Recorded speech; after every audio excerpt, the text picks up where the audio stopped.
சமீபத்திலே நான் ஒரு சிறிய கதையை வாசித்தேன். அது கதையாக இருந்த போதிலும் அது என்னை உலுப்பினபடியினாலே பாளையங்கோட்டையில நடந்த வாலிபர் முகாமிலே அந்த காரியத்தை அந்த வாலிப பிள்ளைகளுக்கு சொன்ன போது அது அநேகரை ஆழமாக தொட்டிருக்கிறதை அவர்கள் எழுதி கொடுத்த படிவங்களில் இருந்து காண்கிறேன். அதையே இன்றைக்கு சொன்னேன் என்றால் உங்களுக்கு பிரயோஜனமாக இருக்கும் என்று சொல்லி அந்த கதையை சொல்ல வாஞ்சிக்கிறேன். யாரோ ஒருவர், இனம் தெரியாத ஒருவர் எனக்கு ஒரு இமெயில் கொடுத்திருந்தார். அந்த இமெயிலில் இந்த கதை வந்திருந்தது. நான் உங்களுக்கு சொல்ல விரும்புகிறேன். நன்றாய் கவனியுங்கள். காட்டிலே 3 மரங்கள் ஒன்றோடு ஒன்று பேசிக்கொள்ள ஆரம்பித்தன. பெரிய ஒரு வனாந்தரத்திலே, பெரிய ஒரு காட்டிலே 3 மரங்கள் ஒன்றோடு ஒன்று பேச ஆரம்பித்தன. ஒரு மரம் சொல்லிட்டு, நான் நன்றாக வளர்ந்து நன்றாக உரத்தை எடுத்து நன்றாக தண்ணீரை எடுத்து நான் உறுதியாய் வளருவேன், ஓங்கி வளருவேன், யாரும் உடைக்க முடியாதபடி அவ்வளவு பலமுள்ளவனாக நான் வளருவேன் என்று சொல்லிட்டு, மற்ற மரம் கேட்டது, அப்படி வளர்ந்து என்னையா பிரயோஜனம் என்று கேட்டது. அப்பொழுது அது சொல்லிட்டு, நான் வளர்ந்து என்னவாவேன் தெரியுமா? நான் பொக்கிஷங்களை வைக்கிற ஒரு பெட்டியாக செய்வதற்கு என்னை ஒப்புக் கொடுப்பேன். என்னுடைய பொக்கிஷ பெட்டியிலே அவர்கள் தங்கத்தை வைப்பார்கள், வெள்ளியை வைப்பார்கள், மரகத மணியை வைப்பார்கள், மாணிக்கத்தை வைப்பார்கள், விலையுயர்ந்த பொருட்களை எல்லாம் வைப்பார்கள், வைடூரியத்தை வைப்பார்கள். அப்படி திருடன் உடைக்க முடியாத ஒரு பெட்டியாக நான் மாறுவேன் என்று சொல்லி அந்த மரம் தன்னை பார்த்து சொன்னது. அடுத்த மரம் சொல்லிட்டு, எனக்கும் உறுதியாக வளர வேண்டும் என்று ஆசை இருக்கிறது, ஸ்ட்ராங்காக வளர வேண்டும், பலமுள்ளவனாக வளர வேண்டும் என்று ஆசையா இருக்கிறது. ஆகையால் நானும் எவ்வளவு உரத்தை சாப்பிட முடியுமோ அவ்வளவு சாப்பிடுவேன், எவ்வளவு தண்ணீரை குடிக்க முடியுமோ குடிப்பேன். ஆனால் நான் வளர்ந்து உன்னை மாதிரி ஒரு மூலையில் இருக்கிற பெட்டியாக மாற விரும்பவில்லை. நான் என்னவாக விரும்புகிறேன் என்றால் கப்பலாக மாற விரும்புகிறேன். ஒரு பெரிய கப்பலாக என்னை கொண்டு செய்யும்படியாக பெரிய மரமாக வளர விரும்புகிறேன். என்ன செய்வார்கள் கப்பலை? ஒரு நாளிலே ஆஸ்திரேலியாவில் இருப்பேன், அடுத்த நாளிலே ஜப்பானிலே இருப்பேன், அடுத்த நாளிலே இங்கிலாந்திலே இருப்பேன், அடுத்த நாளிலே அமெரிக்காவில் இருப்பேன், அடுத்த நாளிலே இந்தியாவில் இருப்பேன். நான் இப்படி உலகமே சுற்றி கொண்டிருக்கிற ஒரு வல்லமையான கப்பலாக மாறுவதற்கு என்னை ஒப்புக் கொடுப்பேன் என்று சொல்லிற்று. 3வது மரம், இந்த 2 பேரும் பேசிக் கொண்டிருந்ததை கேட்டுக்கொண்டிருந்த மரம் சொல்லிட்டு, நீங்கள் எல்லாம் என்ன வேண்டுமானாலும் ஆகுங்கள், நான் ஒருவனையும் என்னை வெட்ட விட மாட்டேன், ஒருவனும் என்னை தொடக்கூடாது, நான் நன்றாக வளருவேன், வளர்ந்து வளர்ந்து வளர்ந்து எவ்வளவு உயரமாய் வளர முடியுமோ அவ்வளவு உயரமாய் வளருவேன், எல்லாரும் பார்க்கத்தக்க மரமாக வளருவேன், எல்லாரும் என்னை பார்த்து ஆச்சரியப்படத்தக்கதான மரமாவேன் என்று சொல்லி 3வது மரம் சொல்லிற்று. சரி என்று 3க்கும் மழை கிடைத்தது, 3க்கும் போதுமான வளம் கிடைத்தது, 3க்கும் பாதுகாப்பு கிடைத்தது. இந்த 3 மரங்களும் போட்டி போட்டுக்கொண்டு வளர்ந்தன. வளர்ந்து அவைகள் பெரிய மரங்களாக போன போது அதை வெட்டுவதற்கு தச்சர்கள் வந்தார்கள், கார்பெண்டர்கள் வந்தார்கள், அதை மரத்தை வெட்டி சாய்க்கிறவர்கள் வந்தார்கள். முதல் மரத்தை போய் வெட்டுவதற்கு ஒரு தச்சன் ரெடி ஆகும் போது அந்த மரம் சொல்லிட்டு, ஐயா கொஞ்சம் நிறுத்துங்கள், நீங்கள் வெட்டு முன்னதாக எனக்கு சொல்ல வேண்டும், என்ன செய்ய போகிறீர்கள் என்னை கொண்டு, அப்பொழுதுதான் வெட்ட விடுவேன் என்று சொல்லிட்டு, உடனே அந்த தச்சனை பார்த்து அந்த மரத்தை பார்த்து அந்த தச்சன் சொன்னான், நான் உன்னை கொண்டு ஒரு பெட்டி செய்ய போகிறேன். இதற்கு ஒரே சந்தோஷம், என்ன ஆனந்தம், என் ஜெபத்தை கர்த்தர் கேட்டு விட்டார், என்னுடைய ஜெபத்தை கேட்டதினாலே என்னை கொண்டு நான் வாஞ்சித்த ஒரு பொக்கிஷமான பெட்டியை வைக்க போகிறார்கள், தங்கத்தை வைக்க போகிறார்கள், வைடூரியத்தை வைக்க போகிறார்கள், ஒரு உறுதியான மரம் அல்லவா நான் என்று சொல்லிட்டு, ஆனால் வெட்டினவன் வெட்டி சாத்தியான் அதை கொண்டு போய் மாட்டுக்கு தீவனம் வைக்கிற ஒரு பெட்டியாக உண்டாக்கினான். அந்த பெட்டிக்கு ஒரே கவலை, கண்களில் ஒரே கண்ணீர். ஐயோ, பெட்டி செய்யறேன்னு சொன்னா படுபாவி என்னை கொண்டு மாட்டுக்கு தீவனம் வைக்கிற ஒரு பெட்டியை செய்து விட்டானே. நான் நினைத்தேன் மரகதத்தை வைப்பேன், மாணிக்கத்தை வைப்பேன், வைடூரியத்தை வைப்பேன் என்று, இவனோ இப்படி ஒரு பெட்டியை செய்து விட்டானே என்று சொல்லி அது அழுது கொண்டே இருந்தது. அடுத்த மரத்தை வெட்டுவதற்கு தச்சன் வந்தான். அது கேட்டது, ஐயா என் தோழனுக்கு ஏற்பட்ட நிலைமை எனக்கு ஏற்படக்கூடாது. நான் முன்னதாகவே என் ஆசையை ஒழுங்கா சொல்லி விடுகிறேன். நீர் என்ன செய்ய வேண்டும் என்றால் வெட்டும், இல்லை என்றால் விட்டுவிடும் என்று சொல்லிட்டு இந்த தச்சன் கேட்டான், என்ன என்று? நீ என்ன செய்ய வேண்டும்? நான் உலகத்தையே சுற்றி வருகிற கப்பலாக மாற வேண்டும். தச்சன் சொன்னான், கனவுலாம் நல்லாதான் இருக்குது, ஆனா என்கிட்ட அவ்வளவு வசதி இல்லை. உன்னை வெட்டி கொண்டு போய் நான் ஒரு படகு செய்யலாம். நீ கப்பலாக விரும்புகிறாய், நான் உன்னை கொண்டு ஒரு படகு தான் உண்டாக்க முடியும். படகாக செய்து நீ தண்ணீரில் தானே வைக்க விரும்புகிறாய், நான் ஒரு பெரிய ஏரியில் உன்னை வைத்து விடுகிறேன். இந்த மரத்துக்கு கொஞ்சம் கவலையா தான் இருந்தது, ஆனாலும் ஜெபத்துல பாதியாவது கேட்டிருக்கிறாரு.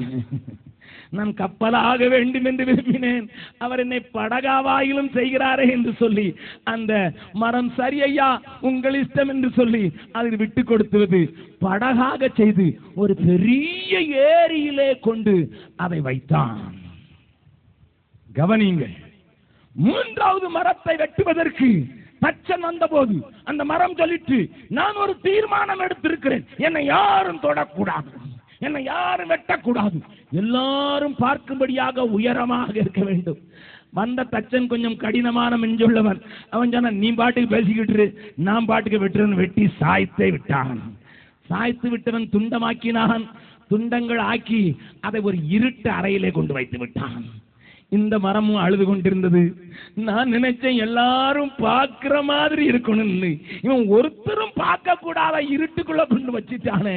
என் ஜெபம் என்ன ஆயிற்று, என் வாஞ்சை என்ன ஆயிற்று, என் விருப்பம் என்ன ஆயிற்று, என் கனவுகள் என்ன ஆயிற்று என்று சொல்லி அந்த மரம் அழுது கொண்டே இருந்தது. நீங்கள் கவனியுங்கள், இன்றைக்கு இங்கே இருக்கிற அநேகருடைய ஜெபங்கள் இப்படிப்பட்ட நிலையை தாண்டி சென்றிருக்கிறதுனால ஆண்டவர் அன்பானவர் தான் சொல்றாங்க. கேட்டதையா கொடுக்கிறாரு?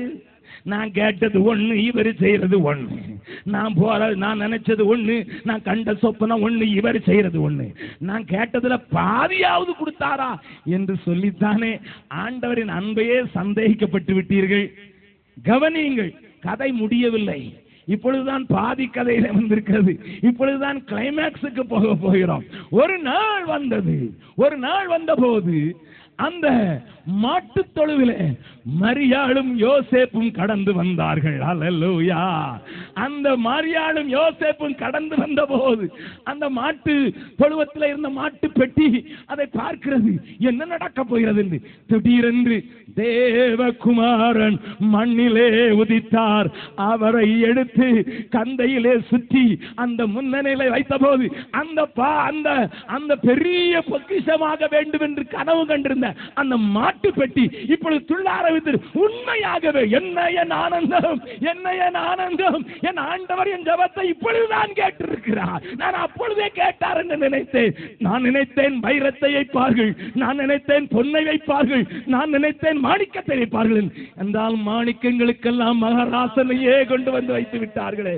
நான் பேறு பெற்றவன். அல்லேலூயா. மூலையிலே தள்ளப்பட்டு விட்டேன் என்று யோசிக்கிறாயோ? அல்லேலூயா. கடந்ததை நினைத்து தினம் கண்ணீர் வடிக்கின்றாயோ? கடந்ததை நினைத்து தினம் கண்ணீர் வடிக்கின்றாயோ? நடந்ததெல்லாம் நன்மைக்கே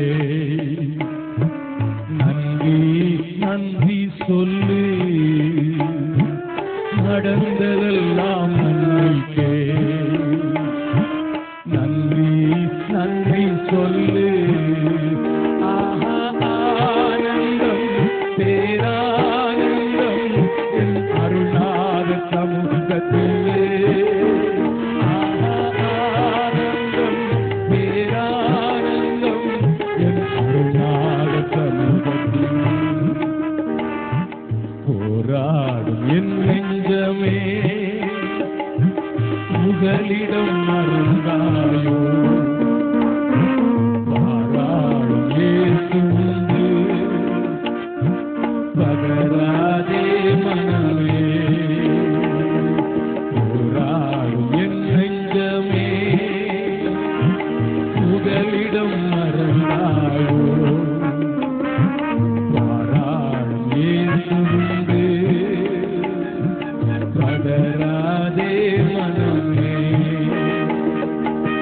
ஒருவேளை நீ நினைக்கலாம், நான் கேட்டது ஒன்று, தேவன் செய்தது ஒன்று என்றான். இல்லை அம்மா, இல்லை இல்லை. தேவனுக்கு நீ காத்திருக்கும் போது அவர் உன் மன விருப்பத்தின்படி உனக்கு செய்து, கரங்களை தட்டி ஆண்டவரை மகிமைப்படுத்தலாமா? ஹல்லேலூயா, ஹல்லேலூயா. இரண்டாவது, கொஞ்ச நாட்கள் ஆயிற்று, இயேசு வளர்ந்து மனிதனானார். அன்றைக்கு கலிலேயா கடல் என்று நீங்கள் சொல்கிறீர்கள், அது ஒரு பெரிய ஏரி தான். அந்த ஏரியில தான் அந்த படகு கொண்டு வைத்திருந்தார்கள். நீங்க சொல்லுவீங்க, கலிலேயா கடல் தானையா பைபிள் எழுதியிருக்குன்னுட்டு. நான் போன மாதத்திற்கு முந்தின மாதம் ரஷ்யாவுக்கு போயிருந்தேன். ரஷ்யாவிலே சைபீரியாவுக்கு போயிருந்தேன். அங்கே ஒரு பெரிய ஏரியை எனக்கு காண்பித்தார்கள். அதற்கு பேர் பைக்கால் லேக். பைக்கால் லேக் எவ்வளவு நீளம் தெரியுமா? 600 கிலோமீட்டர். இங்க இருந்து எங்க ஊர் வரைக்கும், தூத்துக்குடி வரைக்கும் 600 கிலோமீட்டர் நீளம் அந்த ஏரி. 1.5 கிலோமீட்டர் ஆழம். அல்லேலூயா. அந்த ஏரிய உங்க அம்மா கேட்டாங்கன்னா இந்த பக்கமா திருப்பி கொஞ்சம் விடுங்கய்யா தண்ணிக்குன்னு சொல்லுவாங்க.